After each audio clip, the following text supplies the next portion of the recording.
ഇപ്പോൾ നമ്മൾ ചർച്ച ചെയ്തുകൊണ്ടിരിക്കുന്ന ഏറ്റവും പ്രധാനപ്പെട്ട ഒരു വിഷയം തന്നെയാണ് കുട്ടികളിൽ കാണുന്ന ഈ ഒരു ക്രിമിനൽ ടെൻഡൻസി. അപ്പോൾ അതിൻ്റെ കാരണങ്ങളെക്കുറിച്ചിട്ട് നമ്മൾ മനസ്സിലാക്കണം. കാരണം എന്നാൽ മാത്രമേ നമുക്ക് ഭാവിയിൽ ഇങ്ങനത്തെ ഒരു ടെൻഡൻസി ഒഴിവാക്കാനായിട്ട് സാധിക്കുകയുള്ളൂ. നമുക്ക് ചെറിയ കുട്ടികളിൽ നിന്ന് തന്നെ തുടങ്ങാം. ചെറിയ കുട്ടിയായിരിക്കുമ്പോൾ അവർക്ക് എന്തൊക്കെയാണ് ആവശ്യം, അതായത് അവരുടെ നീഡ് എന്തൊക്കെയാണ്? അവർക്ക് ആവശ്യം നമ്മുടെ കെയർ, നമ്മുടെ സപ്പോർട്ട്, നമ്മുടെ ലവ്, നമ്മുടെ അറ്റൻഷൻ, ഇതൊക്കെയാണ്. പിന്നെ റെസ്പെക്റ്റും. സോ ഇതെല്ലാം കൂടി ചേർന്നിട്ട് ആണ് ഒരു കുട്ടി ഡെവലപ്പായി വരേണ്ടത്, അവർ വളർന്നു വരേണ്ടത്. ഇതെല്ലാം അവർക്ക് വേണം. പക്ഷേ ഇതിലേതെങ്കിലുമൊക്കെ കാര്യം കിട്ടാതിരിക്കുമ്പോഴാണ് പലപ്പോഴും ഒരു കോൺഫ്ലിക്റ്റ് അല്ലെങ്കിൽ ഒരു പ്രശ്നം അവിടെ തുടങ്ങുന്നത്.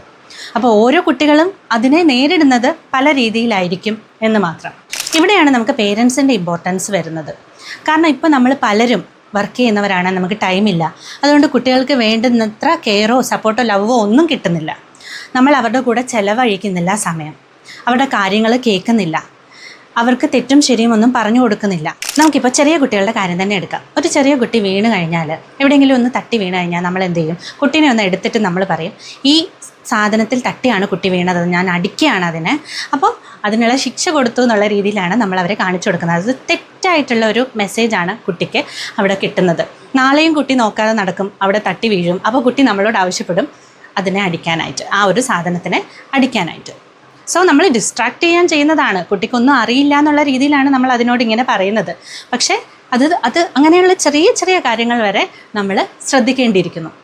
ഇനി കുറച്ചും കൂടെ ഒന്ന് വലുതായി കഴിഞ്ഞാൽ, ഒരു ടീനേജൊക്കെ ആകുമ്പോൾ കുട്ടികൾ മറ്റുള്ള കുട്ടികളോട് എങ്ങനെ ബിഹേവ് ചെയ്യുന്നു, മറ്റുള്ള കുട്ടികളോടുള്ള സംസാരം, അവരെ ഹർട്ട് ചെയ്യുന്നത് പോലുള്ള സംസാരം ഉണ്ടെങ്കിൽ, അവരെ കളിയാക്കുന്ന രീതിയിലുള്ള സംസാരം ഉണ്ടെങ്കിൽ, അല്ലെങ്കിൽ അവരെ വെല്ലുവിളിക്കുന്ന പോലെ, തമാശയ്ക്കായിക്കോട്ടെ വെല്ലുവിളിക്കുന്നത് പോലെയൊക്കെ നിന്നെ കാണിച്ചു തരാം, അങ്ങനെയുള്ള രീതിയിലുള്ള സംസാരങ്ങളൊക്കെ നമ്മൾ ആദ്യം തന്നെ നോട്ട് ചെയ്യുകയും അതിനെ നിർത്താനായിട്ടുള്ള നടപടികൾ സ്വീകരിക്കുകയും വേണം. പിന്നെ നമ്മൾ എപ്പോഴും നല്ലൊരു റോൾ മോഡൽ ആയിരിക്കണം. കാരണം നമ്മൾ പറയുന്നതിനെക്കാട്ടിലും അത് ചെയ്യുന്നുള്ള ഇൻസ്ട്രക്ഷൻസ് നമ്മൾ കൊടുത്ത് അവരെ കൊണ്ട് ചെയ്യിപ്പിക്കുന്നതിനെക്കാട്ടിലും അവർ നമ്മളെ ഒബ്സർവ് ചെയ്ത് അത് കോപ്പി ചെയ്യാനാണ് ശ്രമിക്കുന്നത്. അതുകൊണ്ട് നമ്മൾ എപ്പോഴും നല്ലൊരു റോൾ മോഡലായിട്ട് ഇരിക്കാനായിട്ട് ശ്രദ്ധിക്കണം. അത് ടീച്ചേഴ്സ് ആണെങ്കിലും ശരി, പേരൻസ് ആണെങ്കിലും ശരി.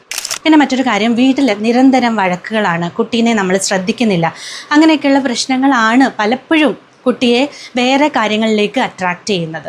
സോ അവരെ നമ്മൾ കറക്റ്റായിട്ട് ഒബ്സർവ് ചെയ്യുകയും അവരുടെ ചേഞ്ചസ് മനസ്സിലാക്കാനായിട്ട്, അവരുടെ ചെറിയ ചെറിയ മാറ്റങ്ങൾ കൂടെ മനസ്സിലാക്കാനായിട്ട് അവരുമായിട്ട് നല്ലൊരു കണക്ഷൻ ഉണ്ടാക്കിയെടുക്കുക എന്നുള്ളതാണ്. അവർ നമ്മളുമായിട്ട് കമ്മ്യൂണിക്കേറ്റ് ചെയ്യണം. അവർക്ക് നമ്മളോട് എന്തും തുറന്നു പറയാനുള്ള ഒരു ആത്മവിശ്വാസം നമ്മൾ അവരിൽ ഉണ്ടാക്കിയെടുക്കണം. ഇപ്പോൾ നമ്മളുടെ പലരുടെ അഭിപ്രായം, ഒന്ന് അടിച്ച് വളർത്തിയാൽ തീരാവുന്ന പ്രശ്നങ്ങളേ ഉള്ളൂ ഇതൊക്കെ എന്നാണ്. പക്ഷേ കുട്ടികളെ അടിക്കുമ്പോൾ എന്താ സംഭവിക്കുന്നത്? ഓരോ കുട്ടികളും ഓരോ രീതിയിലായിരിക്കും അതിനോട് റെസ്പോണ്ട് ചെയ്യുന്നത്. ചില കുട്ടികളാണെങ്കിൽ നമ്മൾ വഴക്ക് പറഞ്ഞാലോ അടിച്ചാലോ അത് കേൾക്കും, പേടിച്ചിരിക്കും. ഓക്കെ, ചില കുട്ടികളാണെങ്കിൽ എന്ത് ചെയ്യും? കുറച്ചാൾ പേടിച്ചിരുന്നിട്ട് പിന്നെ നിങ്ങൾ എന്നെ തല്ലിയാലും ഞാൻ ഇങ്ങനെയൊക്കെ ആവുള്ളൂ, നിങ്ങൾ എന്ത് വേണമെങ്കിലും ചെയ്തോളൂ, അങ്ങനെ ഒരു നേരെ വിപരീതമായിട്ടുള്ളൊരു സ്വഭാവം അവർ കാണിക്കാൻ തുടങ്ങും. ചില കുട്ടികളാണെങ്കിൽ അപ്പം തന്നെ വടി വാങ്ങിച്ച് നമ്മളെ തിരിച്ചടിച്ചെന്നും ഇരിക്കും. പിന്നെ ചിലർ നമ്മളോടൊന്നും പറയാണ്ട് പുറകിൽ കൂടെ ഇതെല്ലാം കണ്ടിന്യൂ ചെയ്തുകൊണ്ടിരിക്കും. പക്ഷേ ഒന്നും മാറുന്നില്ല.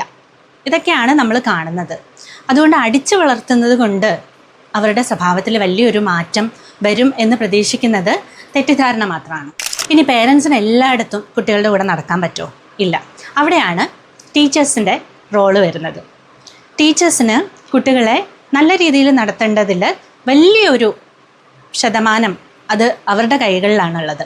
സ്കൂളിൽ അവരുടെ ബിഹേവിയർ, അവരുടെ പെരുമാറ്റത്തിലുള്ള ചേഞ്ചസുകൾ, ഇതെല്ലാം ഒബ്സർവ് ചെയ്യാൻ ടീച്ചേഴ്സിന് കഴിയണം. അതിൻ്റെ രീതിയിൽ, നല്ല രീതിയിൽ അതിനെ ഹാൻഡിൽ ചെയ്യാനും നമ്മുടെ പേരൻസുമായിട്ട് അത് കമ്മ്യൂണിക്കേറ്റ് ചെയ്യാനും അവർക്ക് കഴിയണം. ഇനി നമ്മൾ പല പഠനങ്ങളും നോക്കിക്കഴിഞ്ഞാൽ നമുക്ക് മനസ്സിലാവുന്ന കാര്യം, കുട്ടികൾക്ക് ഉണ്ടാകുന്ന ബിഹേവിയറൽ പ്രോബ്ലംസും അതേപോലെ തന്നെ കുട്ടികൾ സബ്സ്റ്റൻസ് അബ്യൂസ് ചെയ്യുന്ന, അതായത് ഈ മയക്കുമരുന്ന് അതുപോലെ തന്നെ ആൽക്കഹോളൊക്കെ യൂസ് ചെയ്യുന്നതിലൂടെ അവരുടെ ബിഹേവിയർ ചേഞ്ച് ആവുന്നുണ്ട്. ഇത് പലപ്പോഴും അവർക്ക് ആ ഒരു സ്ട്രെസ്സ് കാരണമോ അല്ലെങ്കിൽ അവർക്ക് കറക്റ്റായിട്ടുള്ള സപ്പോർട്ട് കിട്ടാത്തത് കാരണമോ എന്തെങ്കിലുമൊക്കെ കാരണങ്ങൾ കൊണ്ടാണ് ഇവർ പലപ്പോഴും ഇതിനകത്തോട്ട് ചെന്ന് പെടുന്നത്.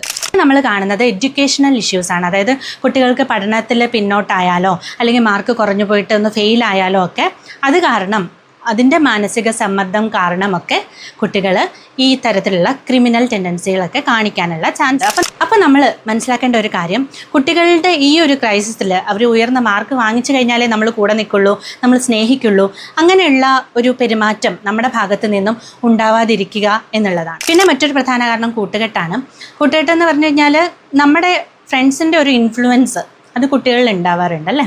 അപ്പോൾ അവർ പറയും ഇത് ഏജിലൊക്കെ, ഈ ഏജിൽ ഇത് നോർമലാണ്, എല്ലാവരും ചെയ്യുന്നതാണ്, ഇങ്ങനെയൊക്കെ ചെയ്താലേ നമുക്ക് ആ ഒരു ഏജ് എക്സ്പ്ലോർ ചെയ്യാൻ പറ്റുള്ളൂ. അങ്ങനെ പലതരത്തിലുള്ള സംസാരങ്ങൾ അവർക്കിടയിൽ ഉണ്ടാവും. അപ്പോൾ ഇതും അവരുടെ ബിഹേവിയറിൽ ചേഞ്ചസ് വരുത്താനുള്ള ഒരു കാരണമായി മാറിയേക്കാം. സോഷ്യൽ മീഡിയ നമ്മുടെ കുട്ടികളിൽ ചെലുത്തുന്ന ഇൻഫ്ലുവൻസ് നമുക്ക് എല്ലാവർക്കും അറിയാവുന്ന കാര്യം തന്നെയാണ്.